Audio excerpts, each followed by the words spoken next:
Hello, my name's Tom McCarthy. I'm the deacon at Christ the King Parish in Missoula, and I'm here today to share with you a little bit of the background of the Catholic Journey experience, where it originated, what its purpose and goals are, and how the ministry is conducted. The Catholic Journey experience originated out of the Cursil movement in the Diocese of Helena. The Cursil had an expressed purpose and goal of the formation of Catholic leaders out of Catholic laity. They did this with its own unique program, methodology, and spirituality. However, the ministry excluded all non-Catholic and non-baptized participations. In the Diocese of Helena, for the first 20 years of the Cursil movement, selected non-Catholics were allowed to participate, and it bore much fruit. Many people came into the church. It also produced vocations to the priesthood, vocations to the diaconate, and much collegiality between some of the non-Catholic denominations and the Roman Catholic denominations. We helped the Episcopal Church establish the Episcopal Cursil, and the Methodist community established the Walk to Emmaus in Missoula. However, National Cursil felt that we should stick to the distinct purpose and goals for which it was established. In honoring and respecting their desires, we found it necessary to create a new ministry that would reach out to non-Catholics and non-Christians so that we could share our Catholic faith and identity with them.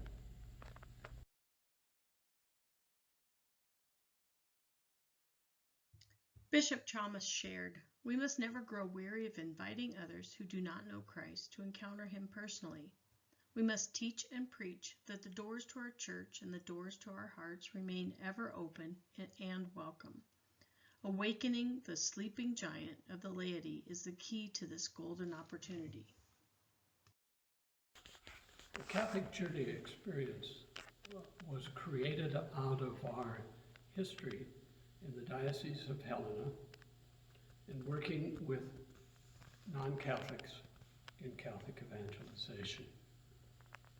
It was created for the express purpose of being a diocesan outreach in our response to the call for a new evangelization. Its objectives and purpose was to awaken, form, and support the sleeping giant of the Catholic laity to a full and active participation in Catholic evangelization. Its goal was for Catholics to invite non-Catholics and non-Christians to a 3-day weekend experience of Catholic spirituality that would share with them Catholic community, prayer, and discussion on topics of faith presented during the weekend. The weekend would conclude with an invitation, if they so desired, to continue their journey of the Catholic Journey experience with us at our individual parishes.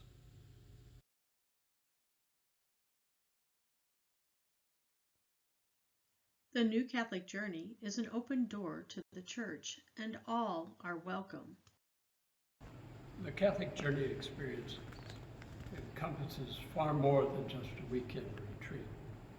It's an ongoing ministry. There's ongoing growth and formation of the individual members' faith through small groups that meet weekly as friends sharing their Catholic faith. There's larger group gatherings that meet frequently and consistently for the selection and formation of teams to conduct and put on these weekends. Then the members are asked to accompany those who have attended and participated in a weekend through a mutual shared faith journey, a faith journey to Christ and with one another at our local parishes. this takes place after the weekend. The Catholic Journey Experience weekends have four major elements. Probably the most important one is an environment of friendship, joy, and love shared on the weekend. Much laughter, much music, much camaraderie. But each day there will be morning and evening prayer with meditations and time for personal reflection. There will be the sharing of traditional Catholic prayers on each weekend, such as Stations of the Cross, Rosary, Divine Mercy Chaplet, Adoration. Each of these will be preceded with a short introduction that explains their history and the traditions of why these are part of Catholic prayer form. Then there are the presentations by the priests.